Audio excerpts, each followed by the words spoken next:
Genesis 41. Joseph's rise to power.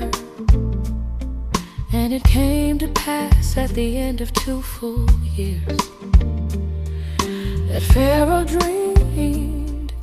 Behold, he stood by the river, and behold, there came up out of the river 7 well-favored kine and fat fish, and they fed in a meadow. And behold, 7 other kine came up after them out of the river, ill-favored and lame fish, and stood by the other kine upon the brink of the river. And the ill-favored and lame fish kine did eat up the 7 well-favored and fat kine. So Pharaoh he awoke, then he fell asleep again and had a second dream. There were 7 heads of grain growing on one stalk, healthy and good. Then 7 heads of grain, thin and burned by the east wind, were sprouting up after them. The thin heads swallowed up the 7 healthy and full heads. And Pharaoh woke up and realized it was a dream. In the morning he was troubled, so he called for all the diviner priests of Egypt and all its wise men. Pharaoh told them his dreams, but no one could interpret them for him. Then the chief cupbearer said to Pharaoh, "Today I recall my failures." Pharaoh was enraged with his servants, and he put me in prison in the house of the captain of the guards, me and the chief baker. We each had a dream one night. Each of us had a dream with its own meaning. Now a young man, a Hebrew, a servant of the captain of the guards, was with us there. We told him our dreams, and he interpreted the meaning of each of our respective dreams for us. It happened just as he had said to us. Pharaoh restored me to my office, but he impaled the baker. Then Pharaoh summoned Joseph, so they brought him quickly out of the dungeon. He shaved himself, changed his clothes, and came before Pharaoh. Pharaoh said to Joseph, "I had a dream, and there is no one who can interpret it.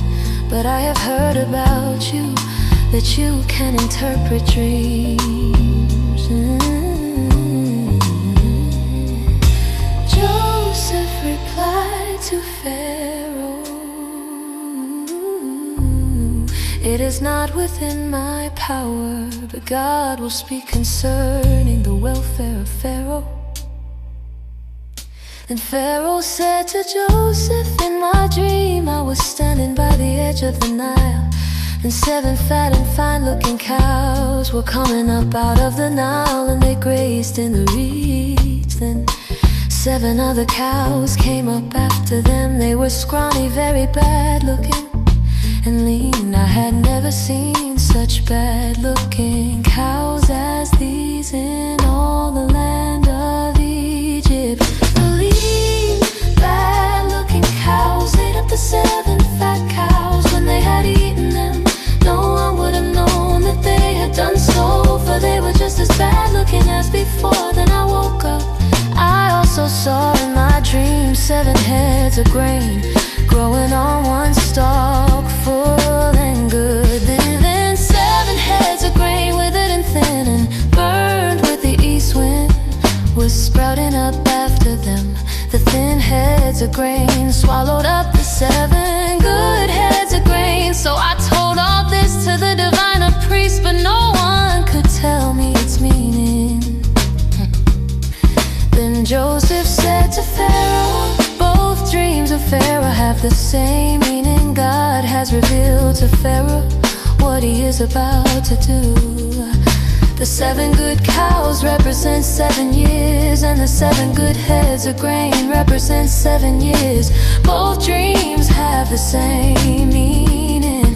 The 7 lean, bad-looking cows that came up after them represent 7 years, as do the 7 empty heads of grain burned with the east wind. They represent 7 years of famine. This is just what I told Pharaoh. God has shown Pharaoh what he is about to do. 7 years of great abundance are coming throughout the whole land of Egypt. And there shall arise after them 7 years of famine, and all the plenty shall be forgotten in the land of Egypt.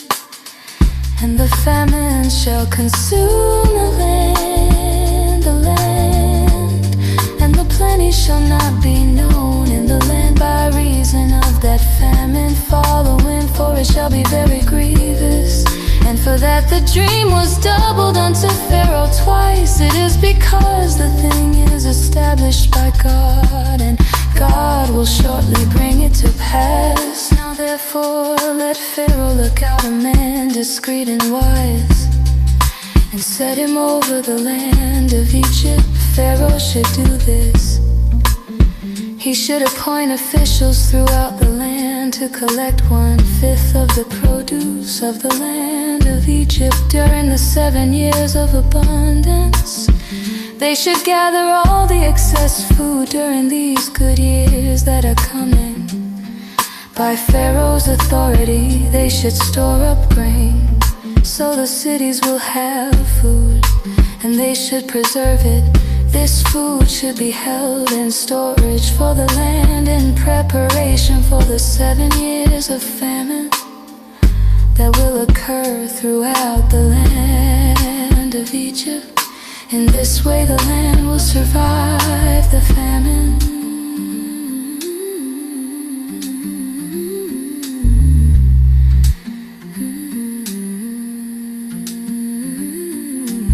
This advice made sense to Pharaoh and all his officials. So Pharaoh asked his officials, "Can we find a man like Joseph, one in whom the Spirit of God is present?" So Pharaoh said to Joseph, "Because God has enabled you to know all this, there is no one as wise and discerning as you are. You will oversee my household, and all my people will submit to your commands. Only I, the king, will be greater than you." See here, Pharaoh said to Joseph, "I place you in authority over all the land of Egypt."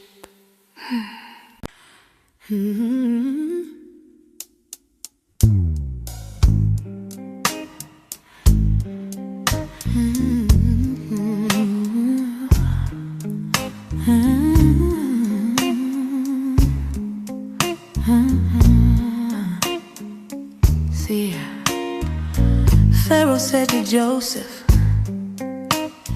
"I place you in authority over all the land of Egypt." Then Pharaoh took his signet ring from his own hand and put it on Joseph's. He clothed him with fine linen clothes and put a gold chain around his neck. Pharaoh had him ride in the chariot used by his second in command, and they cried out before him, "Kneel down." So he placed him over all the land of Egypt. Pharaoh also said to Joseph, "I am Pharaoh, but without your permission, no one will move his hand or his foot in all the land of Egypt."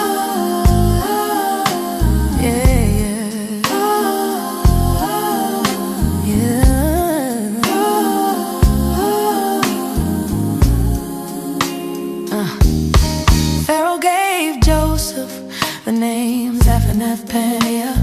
He also gave him a Zena, daughter of Potiphar, a priest of On, to be his wife. So Joseph took charge of all the land of Egypt. Now Joseph was 30 years old when he began serving Pharaoh, king of Egypt. Joseph was commissioned by Pharaoh and was in charge of all the land of Egypt. During the 7 years of abundance, the land produced large, bountiful harvest. Joseph collected all the excess food in the land of Egypt during the 7 years and stored it in the cities. In every city he put the food gathered from the fields around it. Joseph stored up a vast amount of grain like the sand of the sea, until he stopped measuring it because it was impossible to measure. 2 sons were born to Joseph before the famine came. A son, a daughter of Potiphar, a priest of On was their mother. Joseph named the firstborn Manasseh, saying, certainly God has made me forget all my trouble and all my father's house. Yeah. He named the second child Ephraim, saying, certainly God has made me fruitful in the land of my suffering.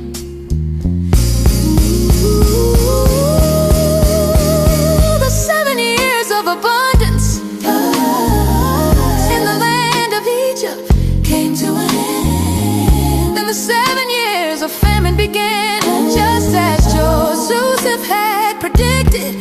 There was famine in all the other lands, but throughout the land of Egypt there was food.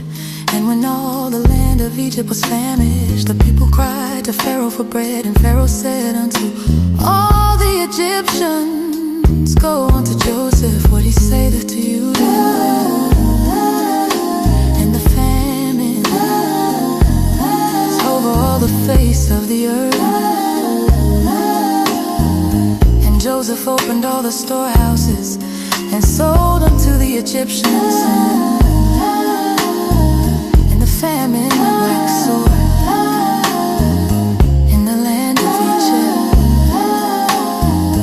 And all countries came into Egypt to Joseph for to buy corn, because that the famine was so sore in all lands.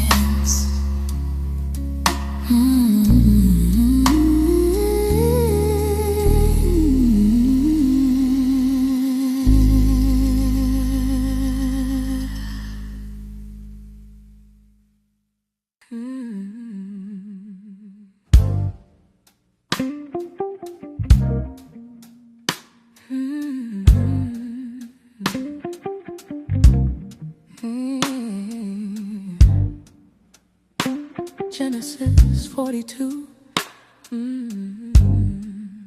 Joseph's brothers in Egypt.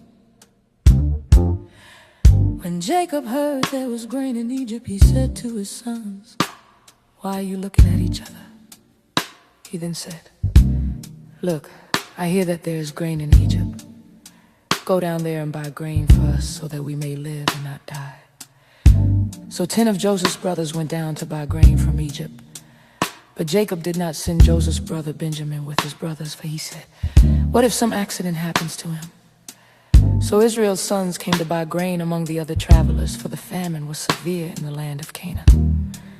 Now Joseph was the ruler of the country, the one who sold grain to all the people of the country. Joseph's brothers came and bowed down before him with their faces to the ground. When Joseph saw his brothers, he recognized them, but he pretended to be a stranger to them and spoke to them harshly. He asked, where do you come from? They answered, from the land of Canaan, to buy grain for food. Joseph recognized his brothers, but they did not recognize him. Then Joseph remembered the dreams he had dreamed about them, and he said to them, you are spies, you have come to see if our land is vulnerable. But they exclaimed, no, my lord, your servants have come to buy grain for food. We are all the sons of one man. We are honest men. Your servants are not spies. No, he insisted, but you have come to see if our land is vulnerable. They replied, your servants are from a family of 12 brothers. We are the sons of one man in the land of Canaan.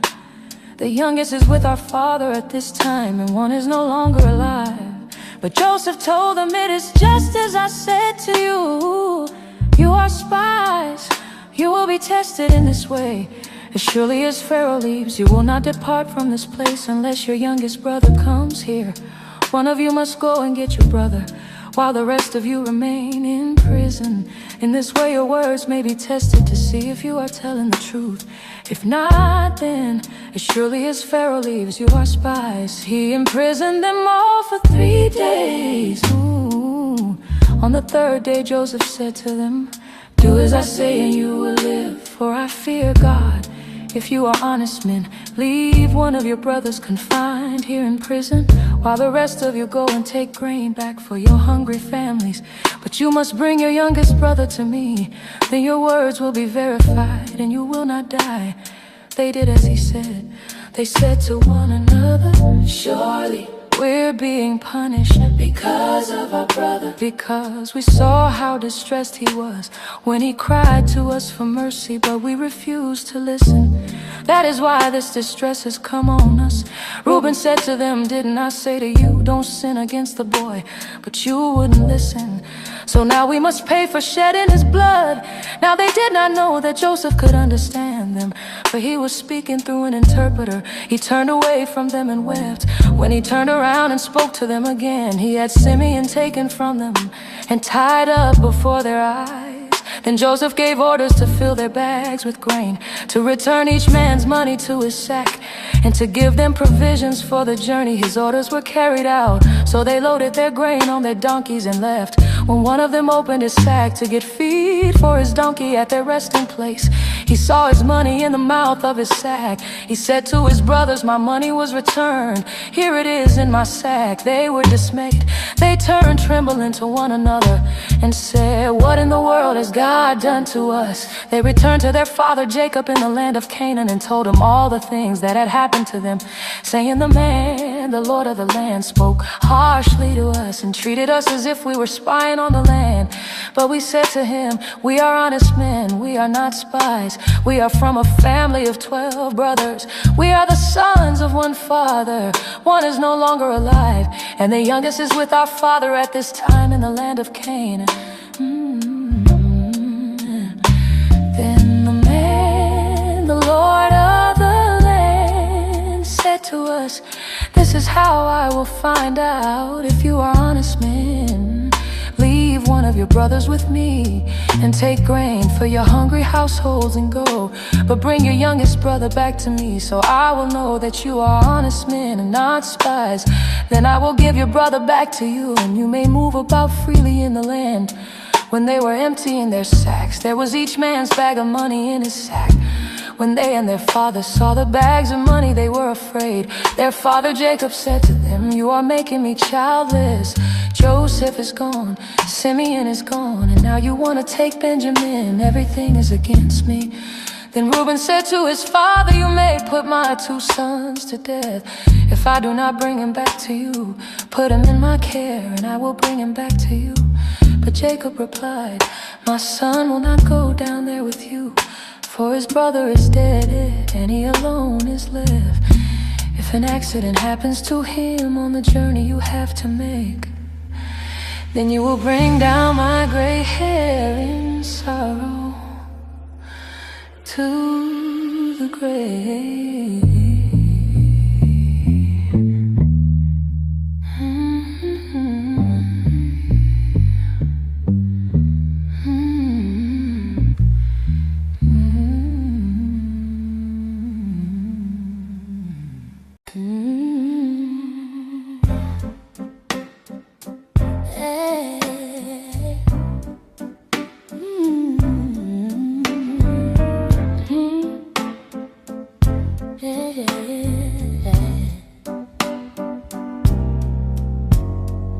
Genesis 43, the second journey to Egypt.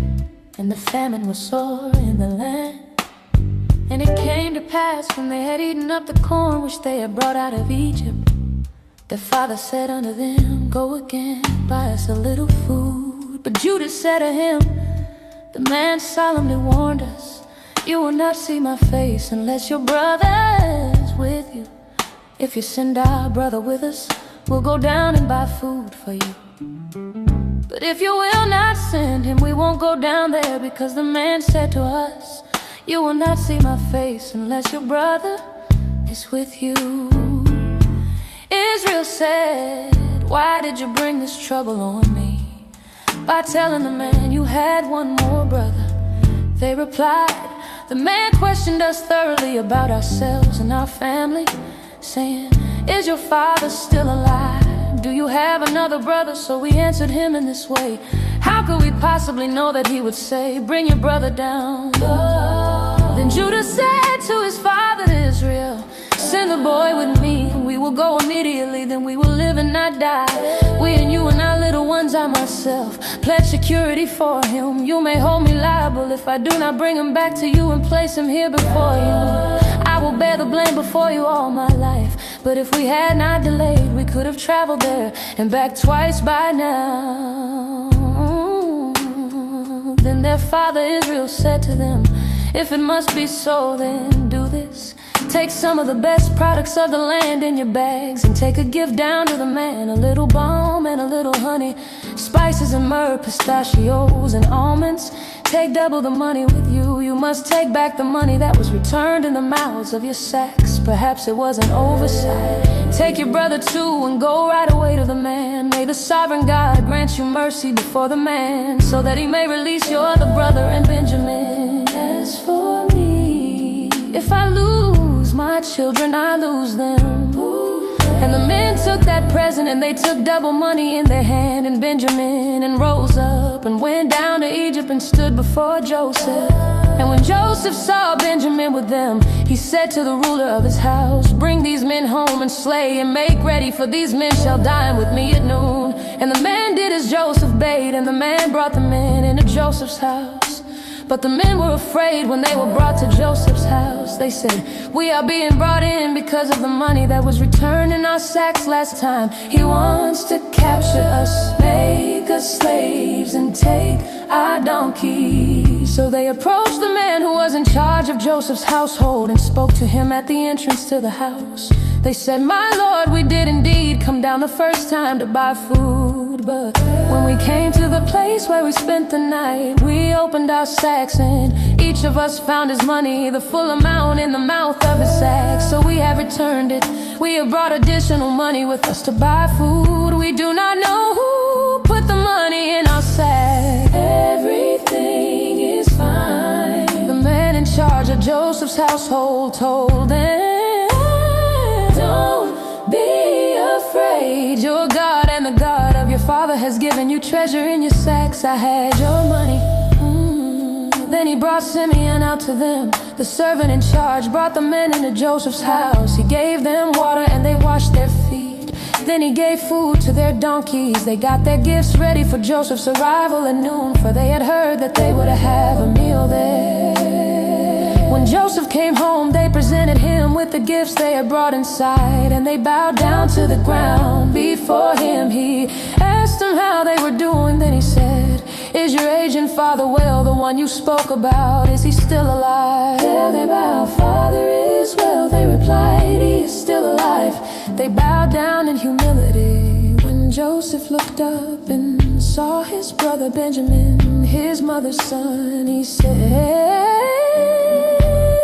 Is this your youngest brother, whom you told me about? Then he said, May God be gracious to you, my son. Joseph hurried out, for he was overcome by affection for his brother, and was at the point of tears. So he went to his room and wept there, and he washed his face and went out and refrained himself, and said, Set on bread, and they set on for him by himself.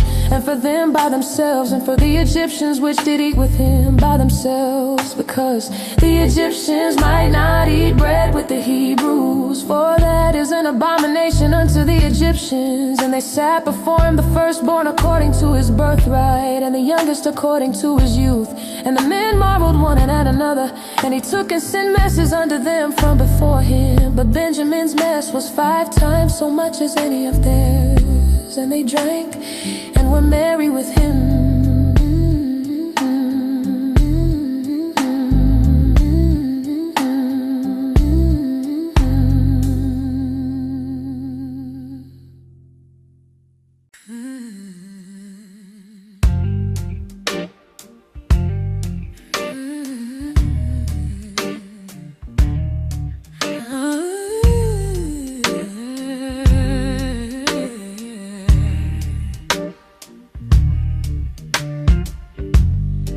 Genesis 44, the final test. And he commanded the steward of his house, saying, fill the men's sacks with food as much as they can carry, and put every man's money in his sack's mouth, and put my cup, the silver cup, in the sack's mouth of the youngest, and his corn money. And he did according to the word that Joseph had spoken. When morning came, the men and their donkeys were sent off. They had not gone very far from the city, when Joseph said to the servant who was over his household, pursue the men at once. When you overtake them, say to them, why have you repaid good with evil? Doesn't my master drink from this cup and use it for divination? You have done wrong. When the man overtook them, he spoke these words to them. They answered him, why does my Lord say such things? Far be it from your servants to do such a thing. Look, the money that we found in the mouths of our sacks we brought back to you from the land of Canaan. Why then would we steal silver or gold from your master's house? If one of us has it, he will die, and the rest of us will become my Lord's slaves. He replied, you have suggested your own punishment. The one who has it will become my slave, but the rest of you will go free.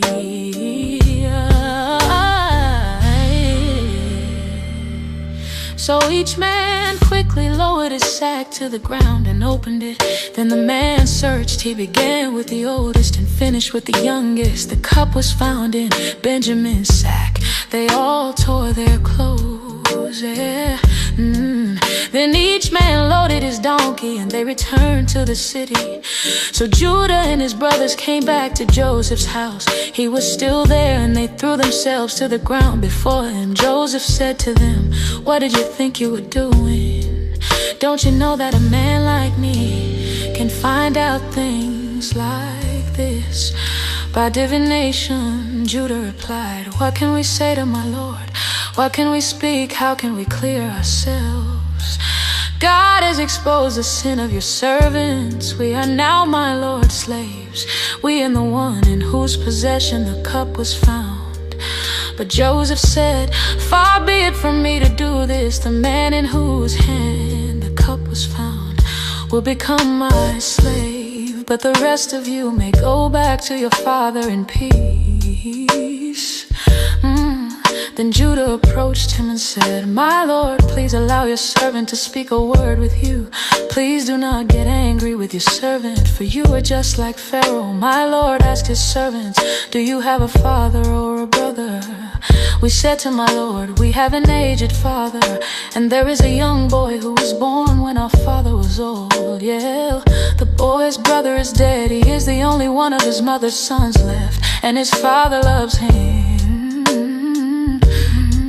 Then you told your servants, bring him down to me so I can see him. We said to my Lord, the boy cannot leave his father. If he leaves his father will die. But you said to your servants, if your youngest brother does not come down with you, you will not see my face again.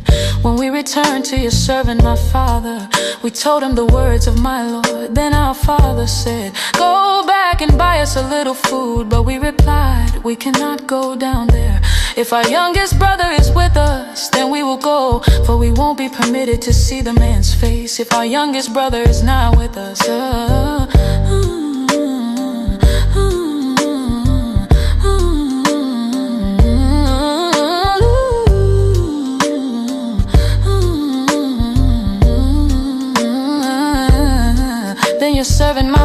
father said to us, "You know that my wife gave me 2 sons. The first disappeared and I said, he has surely been torn to pieces. I have not seen him since. If you take this one from me too, when an accident happens to him, then you will bring down my gray hair in tragedy to the grave."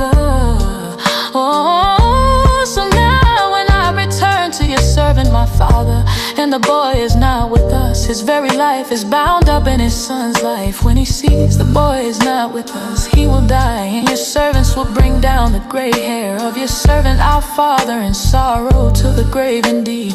Your servant pledged security for the boy with my father, saying, "If I do not bring him back to you, then I will bear the blame before my father all my life. No, now therefore I pray thee, let thy servant abide instead of the lad, a bondman to my Lord. And let the lad go up with his brethren, for how shall I go up to my father, and the lad be not with me? Lest peradventure I see the evil that shall come on my father."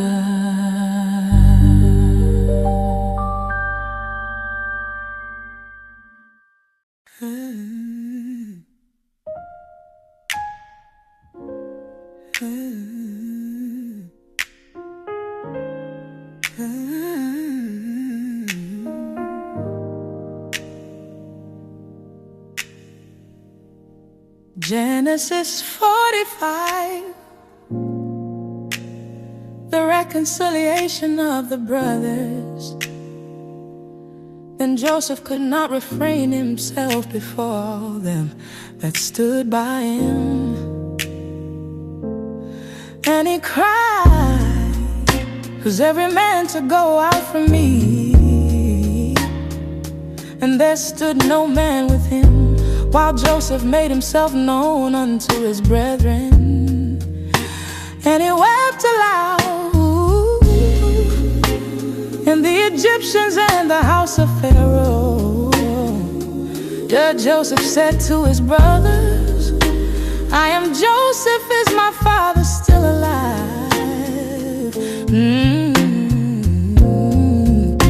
His brothers could not answer him, because they were dumbfounded before him.